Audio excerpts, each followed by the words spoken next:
știrile. Fac știri false.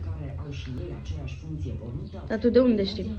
Păi că știu, dacă m-am uitat în tot acest timp ca să aflu ce se întâmplă.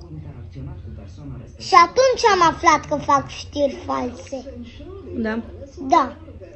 Pentru că ăia nu au dreptate atât de bună, cum am eu, că fac știri false. Să-i aud eu că plâng după ce s-a dus coronavirusul ăsta. Să-i văd că mor și fără coronavirus, și fără rujolă, și fără nicio problemă.